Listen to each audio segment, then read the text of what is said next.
안녕하세요. 복리입니다. 10월 6일 금요일 오전 10시입니다.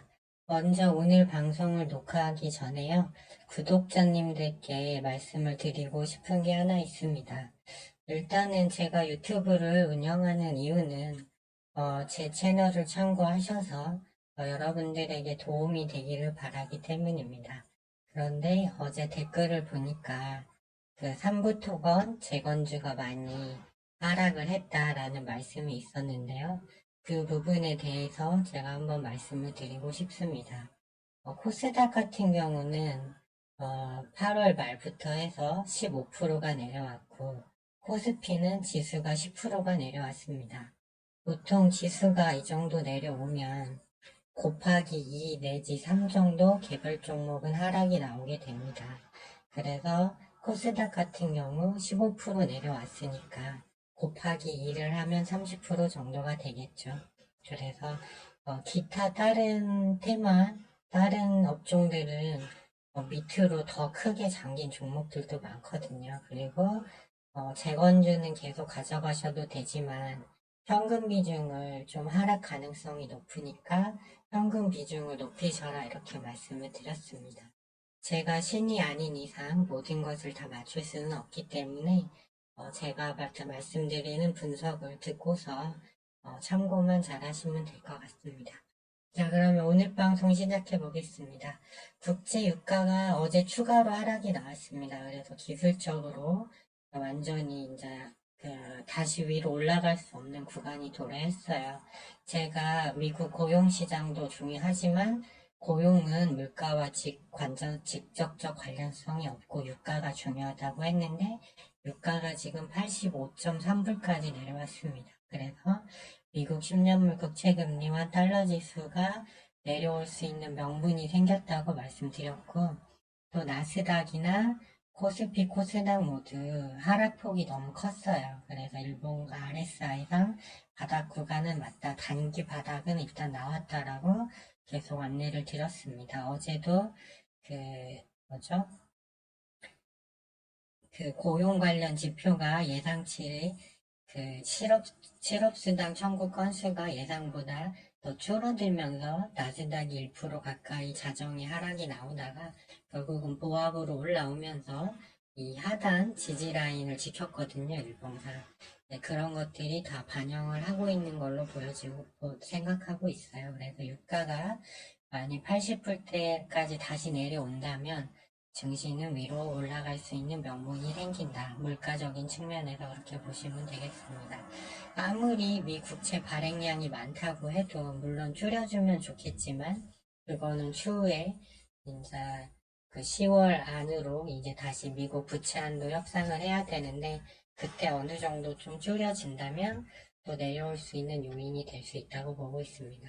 국내 증시는 어제 오전에 코스닥이 상승 중일 때 상승 흐름이 너무 약하다고 말씀드렸는데 장 막판에 코스닥이 1.4% 상승해서 마이너스 0.68로 어이없게 밀리면서 끝났어요. 그 이유는 외국인이 선물을 다시 막판에 던졌기 때문인데 오늘은 오전부터 선물을 사들이면서 일단은 증시가 오름세로 가고 있어서 좀 다행스럽게 보고 있습니다. 고객 예탁금은 48조에서요 다시 52조로 늘었어요. 그래서 이제 저가 매수를 하려는 자금이 들어왔다고 봐야겠고 더 좋은 건 신용잔고가 20조 8천억에서 19조 원 초반대로 많이 정리가 됐습니다. 이번 하락 구간에서.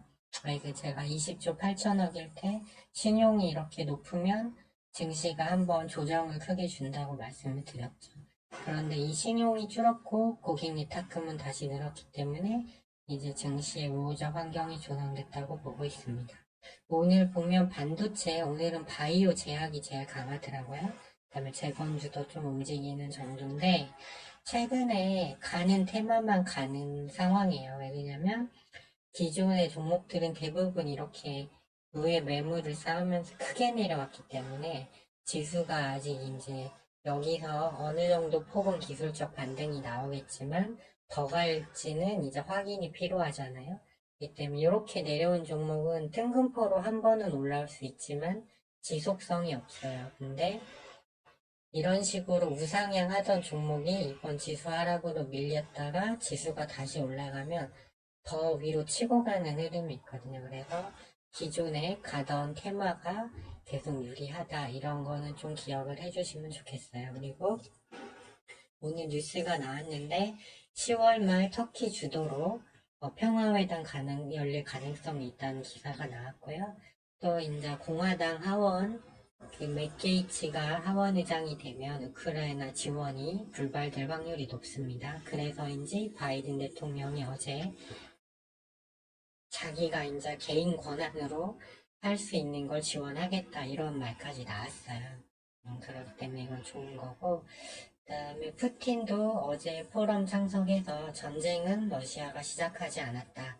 우리도 전쟁을 끝내고 싶다라고 말을 했기 때문에 회담 가능성은 점점 높아진다 이렇게 보고 있습니다.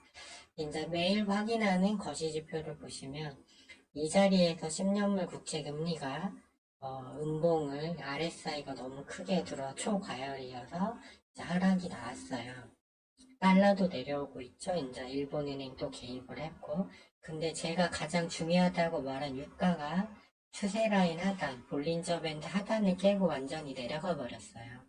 때문에 이제 여기서는 하향 추세를 탔다고 봐야 되거든요. 올라올 거면 어제 올라왔어야 돼요. 그렇기 때문에 계속 내려가서 뭐 79불, 78불 때까지 가면 이 오른 만큼 이 구간이죠. 국채금리는 4.5% 밑으로 내려올 요인이 생기고 달러도 다시 105 이하로 내려올 요인이 생깁니다. 그러면 시장은 다시 올라가겠죠. 그래서 나스닥 선물 같은 경우 10 차트 보시면 요 추세 라인 하단에 있지만 여기를 지켰다는 게 중요하고요. 나스닥도 역시 마찬가지입니다. 그래서 지수 상방으로 보는 그 TQQQ 정도는 이제 뭐 테슬라라든가 이런 개별 엔비디아 이런 것도 뭐 많이 내려온 거는 사서 스윙으로 좀 가져가셔도 되고요. 이제 TQQQ 이런 거 나스닥 선물 올라가면 3배 수익률이 나는 이런 상품도 어제 나쁘지 않다고 말씀을 드렸습니다. 국내 증시를 보시면 요게 지금 바이오 제약이에요.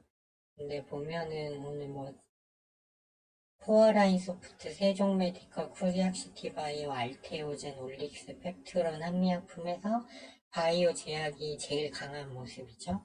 그리고 재건주는 유신이 3.7, 금강공업 3.77, 삼부토건 1.16 해서 올라오고 있어요. 근데 SY가 좀 약하죠. 근데 물론 신고가 부분이에요. 제가 추천했을 때 SY만 지금 20% 정도 수익이 나고 3부는 밑으로 20% 정도 내려갔죠. 하지만 재건 쪽은 분위기가 무르익고 있기 때문에 계속 가져가셔도 된다. 이렇게 말씀을 드리겠고요.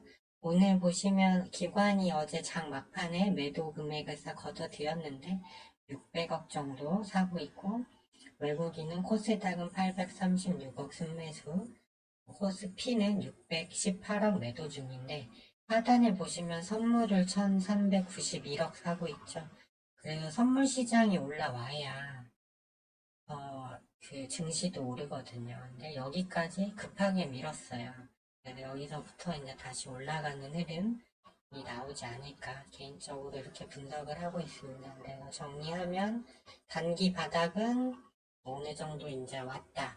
유가를 봤을 때 단기 바닥에 왔으니까 지금 너무 두려워할 자리는 아니고 지금 주독 섹터는 어쨌든 반도체를 외국인이 계속 사긴 했으니까 반도체, 바이오 제약, 재건 쪽 이 정도로 좀 한정을 하면 좋을 것 같아요. 여기 양자컴이나 저기에도 위성 5G 자율주행도 있는데 여기는 워낙 등락이 커서요. 좀 추세성이 없는 것 같아요. 그렇기 때문에 정시 테마도 마찬가지고 그렇기 때문에 재건은 스윙으로 계속 가져가시고 지금은 바이오 제약 반도체가 제일 강한 흐름 같다. 이렇게 이해하시면 될 것 같습니다. 그러면 오늘 하루 좋은 하루 보내셨으면 좋겠고요. 저는 보다 나은 정보를 제공하기 위해서 더 노력하도록 하겠습니다.